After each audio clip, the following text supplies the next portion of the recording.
Good morning, everyone. Let us discuss today regarding the solar energy, the basics of the solar energy.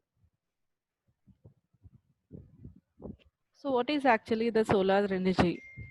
It is the energy produced with the thermonuclear fusion reactions occurring in the sun. So, these are the chemical reactions that are going to take place in the sun.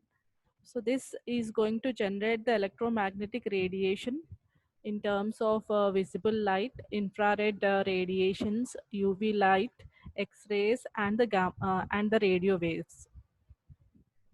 The radiant energy from the sun has powered life on Earth for many millions of years.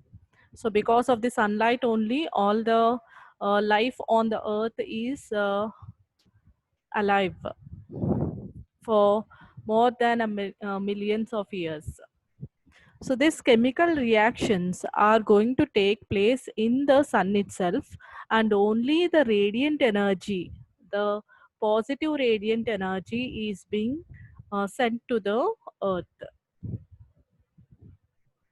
So this is how the internal structure of the sun looks like.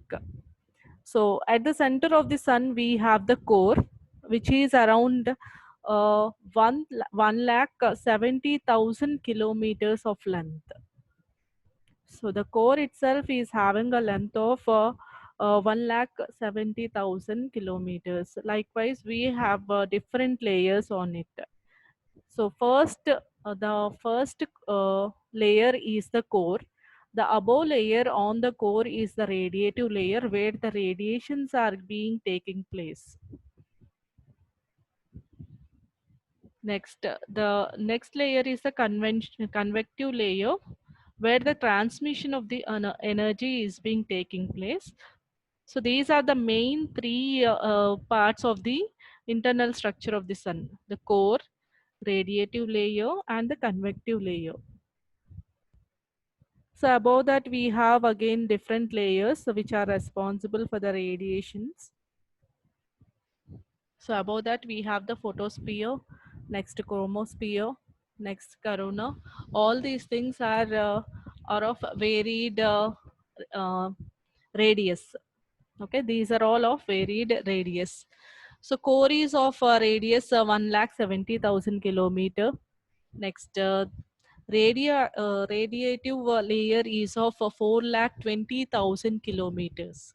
Okay, so this is the biggest layer inside the sun where the radiations are taking place. Next, we have convective layer ranging from which is having a radius of 1,55,000 kilometers. Okay. Next, we have the photosphere, which is having 450 kilometers. Chromosphere is of 2,500 kilometers. Above that, we have the corona layer.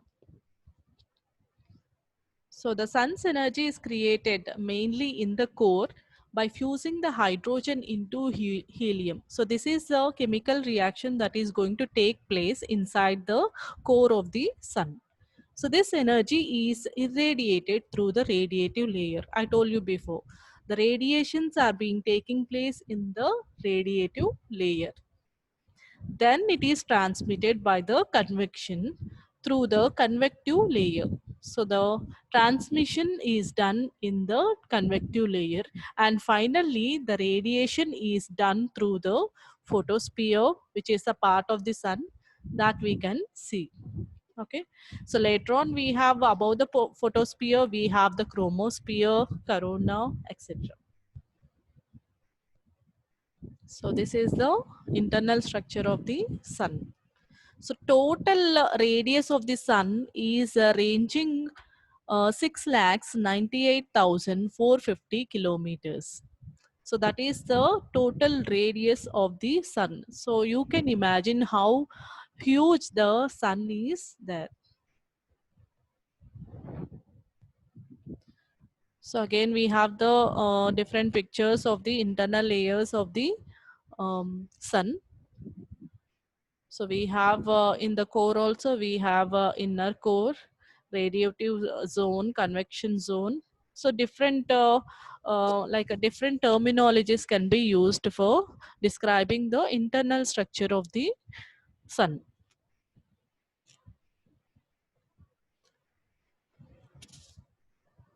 Okay. So sun is a star comprising about 99.86% of the total mass of the solar system. So you can imagine the other very minute percentage is comprising of other masses. Okay.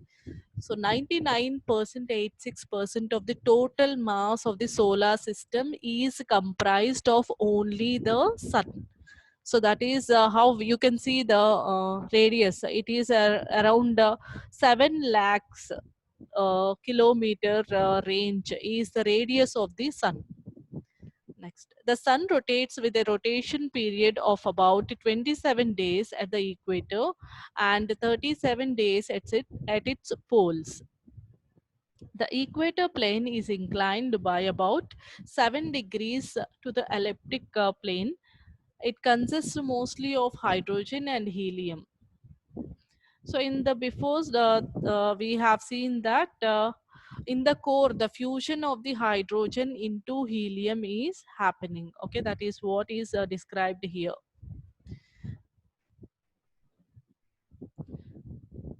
So it is mostly consisting of hydrogen, which is being fused into the helium. Next, coming to the physics of the sun. The phenomenon of the sun is determined by the solar magnetic field, which is done by the astronomical methods. So this solar magnetic field is described in various ways by using the astronomical methods, which we are going to discuss in detail in the next coming classes. Now, the physics of the sun, this particular phenomenon is being connected with several disciplines of different fields like pure physics, astrophysics, computer science, fluid dynamics, plasma physics, magneto hydrodynamics, seismology, particle physics, atomic physics, nuclear physics, stellar evolution, space physics, spectroscopy, radiative transfer, applied optics, signal processing, computer vision, computational physics, stellar physics, and solar astronomy. So likewise, we have a big list of the several disciplines which are related to the physics of the sun. Next, coming to the characteristics of sun. So you can see a table column describing the sun's physical characteristics. So coming to the diameter, the diameter of the sun is around 1.392 into 10 power 6 kilometers. So with this length, with this with this value, you can imagine how huge the sun is there. Okay, so that is why it is occupying 99%, 99.86% of the entire solar system. Okay, 0.14% is being occupied by the other planets, stars, or the other components of the solar system. Okay, next, coming to the surface area.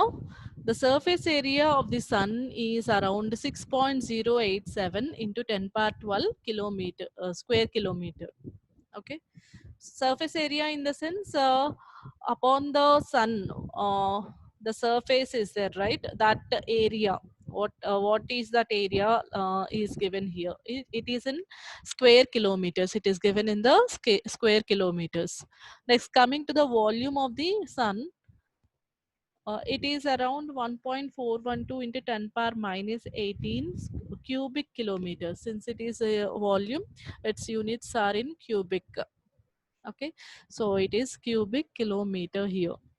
Next, the mass of the sun is 1.9891 into 10 power 30 kgs. The density is around 1.408 into 10 cube kg per centimeter cube, or we can call it as kg per cubic centimeter. Next, escape velocity is 617.7 kilometers per second. Energy releasing is 3.83 into 10 power 26 joules per second. The temperature at the center of the core or the center of the sun, it is 29 million Fahrenheit. Can you imagine this temperature? Next, the surface temperature. So you can see very drastic change in the temperature. The temperature at the center of the sun is 29 million Fahrenheit, and at the surface it is being reduced to 9300 Fahrenheit. Okay, so let me stop at this topic. In the next classes, we are going to discuss the other topics related to the solar energy, uh, and some more factors of sun. Thank you.